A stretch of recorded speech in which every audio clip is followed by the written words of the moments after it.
मन ही मन बहुत कोसते थे अपनी ज़िंदगी कंडीशंस को, अपने किस्मत को, अपने फादर को। लेकिन एक दिन इनको सडन, मैंने जैसा बोला, इनको एक रियलाइजेशन हुआ कि मैं कब तक क्रिप करता रहूँगा, मैं कब तक कंप्लेन करता रहूँगा और उससे कुछ होगा नहीं। Hi guys, very warm welcome to all of you. आज की वीडियो में बात करूँगा मैं एटीट्यूड के ऊपर कि क्या लाइफ में एटीट्यूड काम करता है और एटीट्यूड कैसा होना चाहिए हमारा लाइफ की तरफ। मतलब जनरली तो हमें ये बोला जाता है कि लाइफ की तरफ अपना एटीट्यूड पॉजिटिव रखो, ठीक है, लेकिन हम रख नहीं पाते। रख इसलिए नहीं पाते कि लाइफ में जब आप देखते हो कि बहुत जगह लाइफ अनफेयर हो जाती है, तो आप कैसे रखेंगे अपना एटीट्यूड पॉजिटिव, ठीक है। तो कंप्लेन करना, क्रिप करना, इट बिकम्स वेरी नेचुरल। तो कैसे रखना चाहिए एटीट्यूड हमें? नेगेटिव रखें, पॉजिटिव रखें, रियलिस्टिक रखें, हाउ? तो आज इसके लिए मैं आपको ना एक रियल लाइफ की स्टोरी बताऊंगा, एंटोन चेखोव की, ठीक है। तो उससे आपको एक आइडिया लगेगा कि जब हमारा एटीट्यूड चेंज होता है तो हमारी जो दुनिया है वो चेंज हो जाती है। क्योंकि एटीट्यूड को आप एक लेंस मान सकते हो कि आपकी आंखों पे एक लेंस चढ़ा है, तो अगर आपकी आंखों पर अगर लेंस चेंज होगा तो ऑब्वियसली आपको जो दुनिया है वो अलग दिखाई देगी। और जब दुनिया अलग दिखाई देगी, ठीक है, तो आपका फिर बिहेवियर में, एक्शंस में चेंजेस आते हैं। तो अब एंटोन चेखोव की हम स्टोरी थोड़ी सी जान लेते हैं, इससे आप कनेक्ट कर पाओगे जो मैं समझाना चाह रहा हूँ आपको। एंटोन चेखोव ना एक बहुत फेमस रशिया के राइटर थे और आज से करीबन 160 ईयर्स पहले पैदा हुए थे, 1860 के आसपास। और ऐसा माना जाता है कि दुनिया में जो बेस्ट शॉर्ट स्टोरी राइटर है वो एंटोन चेखोव ही थे। शॉर्ट स्टोरी जो होती हैं उसमें जो बेस्ट माना जाता है वो एंटोन चेखोव का नाम आता है। इनफैक्ट दुनिया में जितनी भी मूवीज़ बनी हैं, अभी तक सबसे ज़्यादा जो मूवीज़ बनी है वो शेक्सपियर के ऊपर बनी है, शेक्सपियर की राइटिंग्स के ऊपर। उसके बाद जो मूवीज़ बनी है दुनिया में सबसे ज़्यादा वो बनी है एंटोन चेखोव के ऊपर। तो एंटोन चेखोव बहुत ज़्यादा फेमस है। जीते जी इतने फेमस नहीं हो पाए, मरने के बाद ज़्यादा फेमस हुए थे। और इंटरनेशनल जो उनको फेम मिला था वो वर्ल्ड वॉर 1 के बाद ही मिला। जब ये छोटे थे तो ये इनकी जो फैमिली कंडीशन थी अच्छी नहीं थी, पैसे की दिक्कत थी घर में इनके। और जिस ये फैमिली बैकग्राउंड को बिलोंग करते थे, तो जो इनके दादा थे वो ना एक सर्फ थे। सर्फ मतलब होता है कि किसी को ज़बरदस्ती काम करवाना, बॉन्डेड लेबर काइंड ऑफ, ऐसा समझ सकते हो आप। किसी से ज़बरदस्ती ज़मीन पे काम करवाया जा रहा है। तो लेकिन इनके दादाजी ने काफ़ी मेहनत करी, ठीक है, तो फिर इनको फ्रीडम मिल गई। वो जो बॉन्डेड लेबर से इनके दादाजी आज़ाद हो गए। और जो इनके फिर फादर थे उनका अपना ग्रॉसरी का स्टोर था, ठीक है। तो लेकिन फिर भी जो उनके फादर थे ना, उनको शराब पीने की बहुत लत थी, तो जिसकी वजह से जो उनकी फैमिली कंडीशंस थी वो अच्छी नहीं रहती थी। और एंटोन चेखोव को बचपन में, क्योंकि फादर तो क्या था, अल्कोहल काफ़ी ड्रिंक करते थे, वो ठीक से ऑपरेट नहीं कर पाते थे, तो एंटोन चेखोव को बहुत देर तक जो ग्रॉसरी के स्टोर पे वहाँ बैठना पड़ता था। अब होता क्या था कि वहाँ बैठते थे पूरे दिन ग्रॉसरी के स्टोर पे, तो जो उनका फोकस था फिर उतना पढ़ाई पे लग नहीं पाता था, क्योंकि जो बच्चे का आधा टाइम तो वहीं निकल रहा है। सेकंड, फिर ये जब घर पे आते थे तो इनके जो फादर थे वो बहुत ज़्यादा, मैंने बोला जैसे कि शराब बहुत पीते थे, तो शराब पी के आते थे घर में, तो इनकी पिटाई करते थे, इनको फिजिकली अब्यूज़ करते थे, इनके साथ मारा पीटी करते थे। और वो डेली का था कि डेली एंटोन चेखोव घर पे आएंगे ग्रॉसरी के स्टोर से, इनके फादर बाहर से अल्कोहल ड्रिंक करके आएंगे और इनकी पिटाई करेंगे। तो इनके अंदर फिर बचपन से एक रिसेंटमेंट आना स्टार्ट होता है, फ्रस्ट्रेशन आना स्टार्ट होता है, क्योंकि बिना वजह इनको डेली मार खानी पड़ती थी। बट जो इनका रिलेशन अपनी मदर से था वो बहुत अच्छा था, क्योंकि जो इनकी मदर थी वो उनको कहानियाँ सुनाती थी। कहानी कैसे सुनाती थी? जो इनकी मदर थी ना, उनके जो फादर थे, मतलब इनके जो नाना जी थे, वो कपड़े का बिज़नेस करते थे, तो पूरे रशिया में घूमते थे। जब वो घूमते थे तो उनकी मदर को भी कई बार साथ लेके जाते थे। तो जब बंदा दुनिया देखता है तो फिर उसके दिमाग में कहानियाँ भी आ जाती हैं, मतलब उसके पास ज़्यादा होता है मटेरियल बताने के लिए। तो जब इनकी मदर नाना जी के साथ इनके घूम फिर के आती थी तो फिर इनको बताती थी ऐसी स्टोरीज़ की, ये था वो था। तो इस तरह की जो स्टोरीज़ थी, बचपन से इनकी मदर इनको स्टोरी सुनाती थी और एक बहुत अच्छी स्टोरी टेलर थी, जिसकी वजह से आप देखेंगे बचपन में एक फॉर्मेशन हो जाती है, कहीं ना कहीं एक जेनेटिक ट्रेड भी होता है। क्योंकि मदर एक अच्छी स्टोरी टेलर थी तो वो स्टोरी टेलिंग आर्ट इनके अंदर ही पास ऑन हुई। तो अब हुआ क्या कि जब, क्योंकि एक तो फाइनेंशियल प्रॉब्लम्स बहुत ज़्यादा थी और ऊपर से फादर इनको मारा पीटी करते थे, तो जो बचपन था इनका वो काफ़ी, इस तरीके से बोलूँ मैं, काफ़ी ख़राब भी था, अच्छा बचपन नहीं था इनका।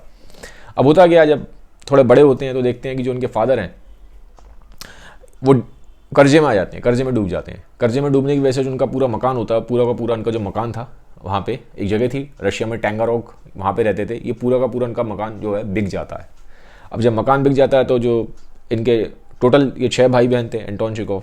तो जो बाकी सारे जो इनके भाई बहन हैं वो मॉस्को मूव कर जाते हैं, ठीक है, मॉस्को मूव करते हैं, साथ साथ इनके जो मदर फादर हैं वो भी मॉस्को मूव कर जाते हैं, लेकिन एंटोन चेखोव वहीं रह जाते हैं टेंगरॉफ में, ठीक है, क्योंकि इनको काम दिया जाता है कि भैया मकान वगैरह तो सब बिक गया कर्जे के चक्कर में, तो जो थोड़ा बहुत सामान बचा है वो तुम सही रेट पे बेच के आना।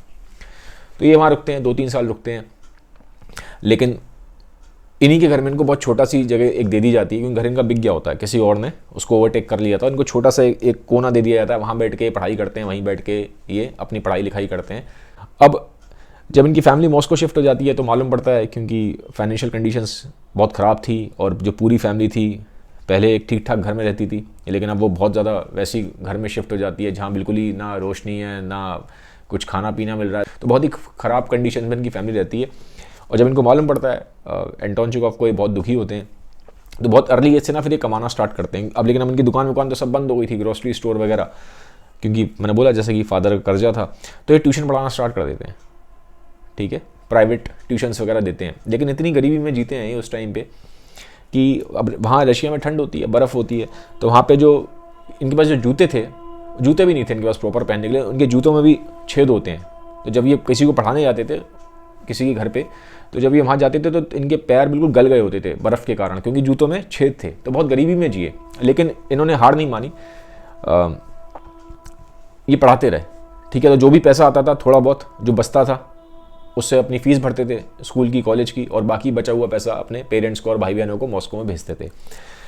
अब जब ये अकेले बैठते थे रात को कई बार, तो इनको बहुत रोना आता था, क्योंकि छोटे बच्चे थे, और एक बच्चे पे आप देखिए इतने बचपन से, एक तो मैंने बोला जैसे कि फिजिकली अब्यूज़ हुआ, इनके साथ मारा पीटी हुई, और सेकंड अब ये जो हुआ कर्जे के चक्कर में पूरा घर ही बिक गया इनका, तो मतलब एकदम, और इतना ज़्यादा इनके ऊपर बर्डन आ गया, इकोनॉमिकल बर्डन पहले ही था लेकिन अब बहुत ज़्यादा ही आ गया इनके ऊपर, इन्हीं कंधों पे आ गया।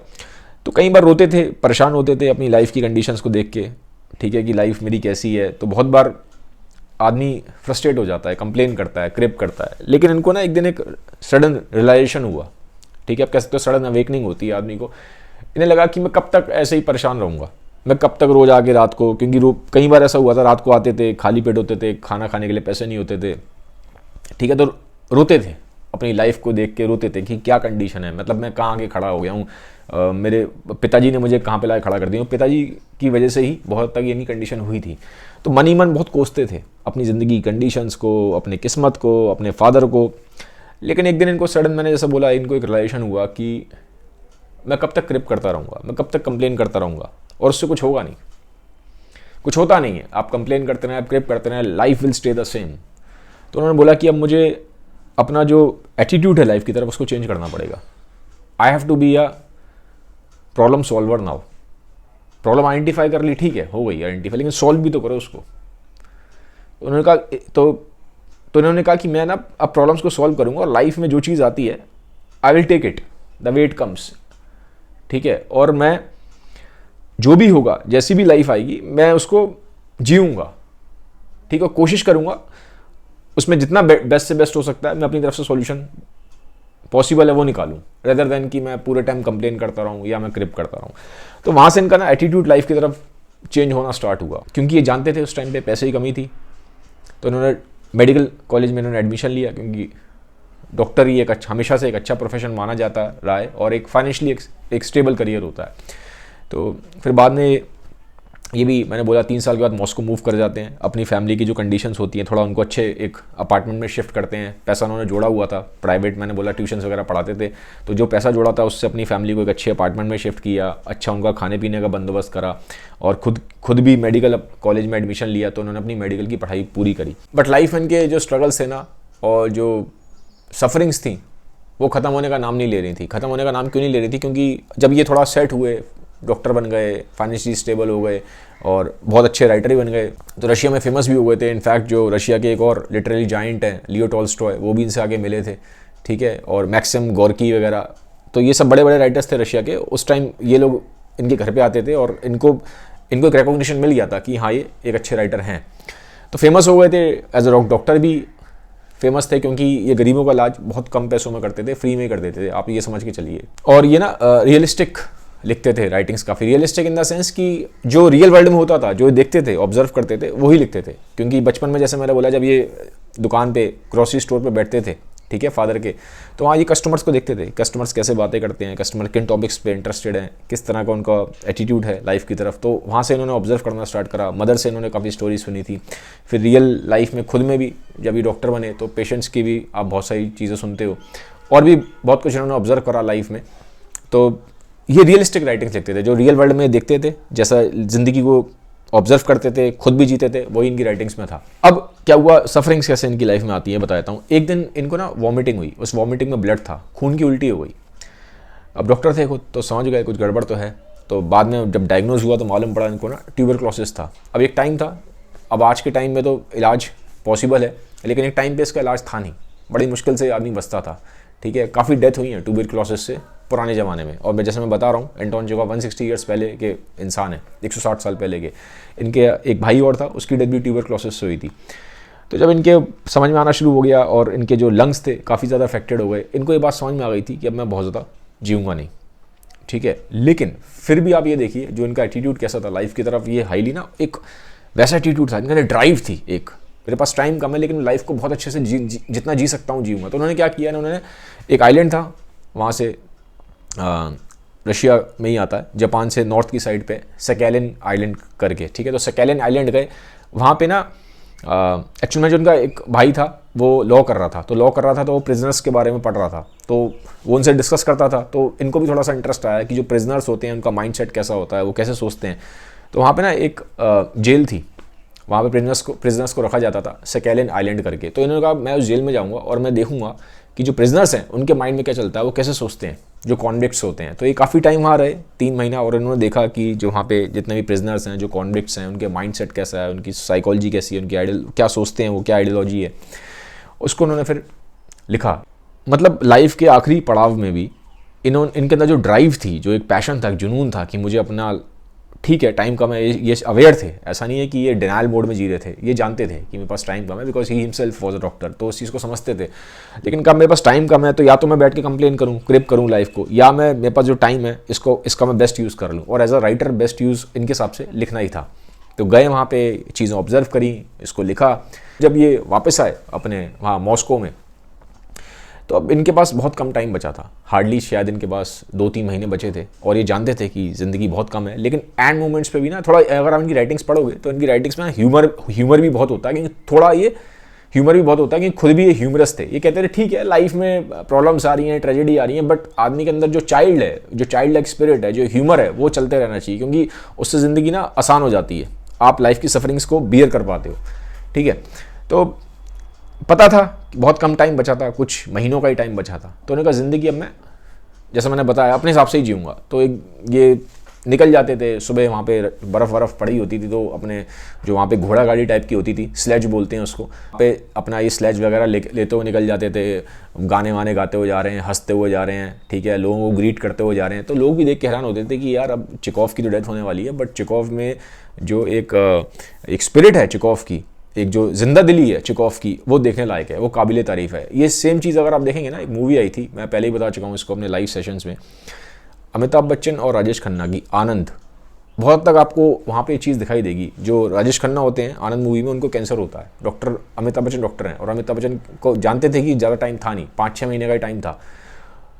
लेकिन उसके बावजूद भी राजेश खन्ना का भी जो एटीट्यूड दिखाया वो बहुत ही ज़्यादा ना एक लाइवली एटीट्यूड दिखाया। ठीक है, मुझे पता है 5-6 महीने में मेरी डेथ होने वाली है, और डेथ इनएविटेबल है, बचा नहीं सकते, क्योंकि वो जिस स्टेज पे थे कैंसर के, वहाँ नहीं बचा सकते थे। डॉक्टर अमिताभ बच्चन वो ज़्यादा कंसर्नड है कि 5-6 महीने बचे हैं, लेकिन फिर भी जब वो देखते हैं कि राजेश खन्ना की जो जिंदा दिली है, जिस तरीके से वो ज़िंदगी को जी रहे हैं, despite the fact he just has 5 to 6 months to stay alive, तो वो चीज़ ना बाद में अमिताभ बच्चन जो डॉक्टर हैं उनकी खुद की लाइफ पे भी बहुत ज़्यादा असर डाल देती है। एक तरह से ना मैं एक रिजेम्बलेंस बता रहा हूँ कि जो इस मूवी में जो दिखाया गया, आनंद मूवी में, बहुत तक वो एंटोन चेखोव की जो लास्ट ईयर्स हैं लाइफ के, वहाँ पे आपको एक चीज़ देखने को मिलेगी, ठीक है। और जब ये इनकी डेथ भी हो रही थी, तो जब ये डेथ बेड पे थे ना, जिस रात इनकी डेथ हुई है, तो उस रात को ये ना नींद में सोते सोते उठ गए, नींद ठीक से आई नहीं, उठ गए और बोलते हैं अपनी वाइफ को कि आई एम डाइंग, मैं मरने वाला हूँ।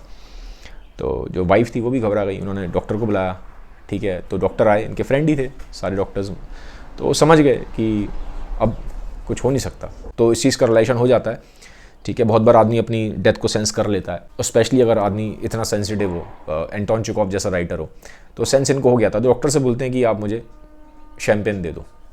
ठीक है, तो शैम्पेन ये पीते हैं, गिलास, उसको शैम्पेन का गिलास पीते हैं और ये लेट जाते हैं, लेफ्ट साइड पे करवट लेते हैं, और लेफ्ट साइड पे करवट लेके ये सो जाते हैं।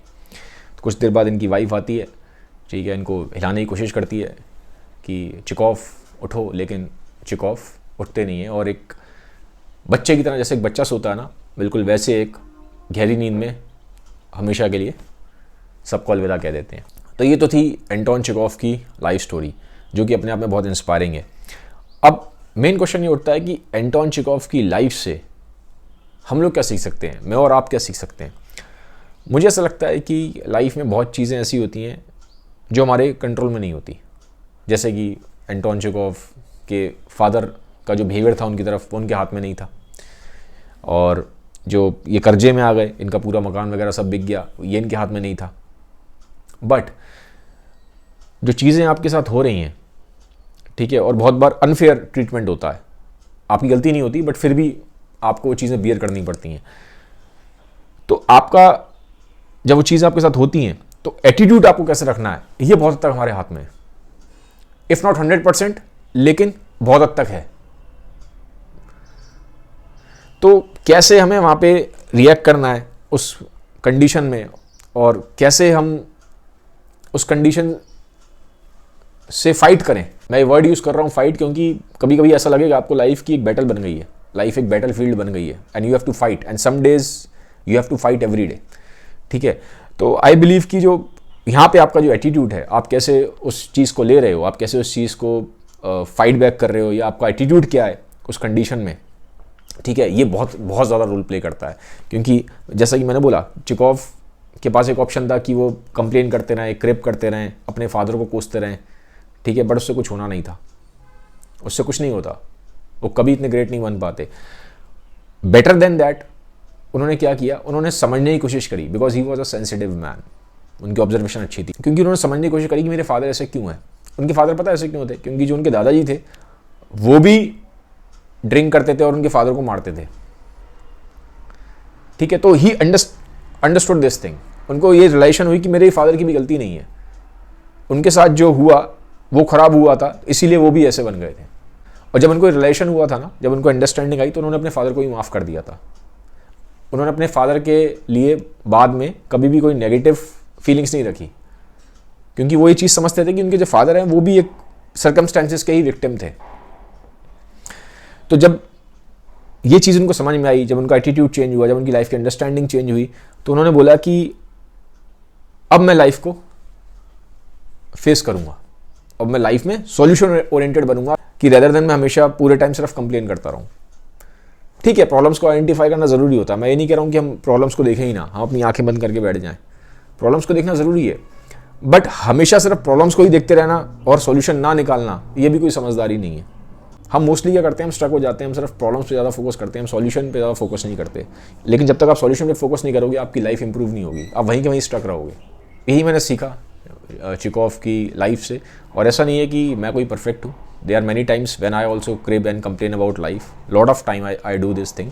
ठीक है, despite the fact I believe that I am blessed with many things which most people are not. When I observe people around me, तो उनके पास वो चीज़ें नहीं है, मेरे पास कुछ चीज़ें ऐसी हैं जो यूनिवर्स ने मुझे लकी बनाया। I am born lucky in some things, despite the fact मैं देखता हूँ अपने आप को, कई बार मैं भी unnecessarily I complain and crepe, but fortunately enough कि मेरे आसपास कुछ लोग ऐसे थे जिन्होंने मुझे रियलाइज़ कराया कि ये इस तरह से हमेशा कंप्लेन करते रहने से, ये हमेशा ही सिर्फ प्रॉब्लम पे फोकस करते रहने से your life is not gonna change. You have to identify the solutions and you have to take action. ठीक है, तो कुछ पढ़ के सीखा चीज़ों को, कुछ मुझे लोगों ने रियलाइज़ कराया। ठीक है, तो मेरे अंदर भी ये चीज़ थी और अभी भी है, ऐसा नहीं है कि ख़त्म हो गई है, बट विद टाइम ये बहुत हद तक कम हुई है, और उसको कम करने में रोल है यहाँ पे बुक्स का जो मैं पढ़ता हूँ, और साथ ही साथ some people in my life they have advised me and help me a lot in improving. तो ये वीडियो मैं इसलिए बनाता हूँ क्योंकि मुझे ऐसा लगता है कि कुछ कंपोनेंट ह्यूमन नेचर का हम सबके अंदर सेम है। डिग्री का फ़र्क हो सकता है, शायद आप लोग उतने कंप्लेनिंग ना हो लाइफ की तरफ जितना मैं हूँ। डिग्री का फ़र्क हो सकता है, कम ज़्यादा हो सकता है, लेकिन कंपोनेंट्स हम सब के अंदर सेम ही रहते हैं। फंडामेंटल लेवल पे एक कॉमनैलिटी आपको सारे ह्यूमन बींग्स में दिखाई दे जाएगी। तो मैंने तो यही सीखा लाइफ में कि एटीट्यूड काफ़ी ज़्यादा रोल प्ले करता है, क्योंकि ये जो आपकी साइकोलॉजी है, ये आप जो सोचते हैं उसको चेंज कर देता है। और जब आपका सोचना चेंज होता है, ठीक है, जब आप सॉल्यूशन ओरिएंटेड होते हो, थोड़ा पॉजिटिव माइंडसेट के साथ चीज़ों को फेस करते हो, तो ऑब्वियसली आपका बिहेवियर में और एक्शंस में भी चेंज आता है। और जब बिहेवियर और एक्शंस में चेंज आएगा तो आपकी लाइफ का जो आउटकम है, रिजल्ट है, वो चेंज हो जाता है। तो ये था आज का वीडियो। अगर आपने इस वीडियो से कुछ मीनिंगफुल सीखा है तो मुझे कमेंट सेक्शन में ज़रूर बताइएगा। और अगर आपको वीडियो अच्छा लगा है तो उसको सबके साथ शेयर ज़रूर कर दीजिएगा। Have a nice day, bye bye, take care.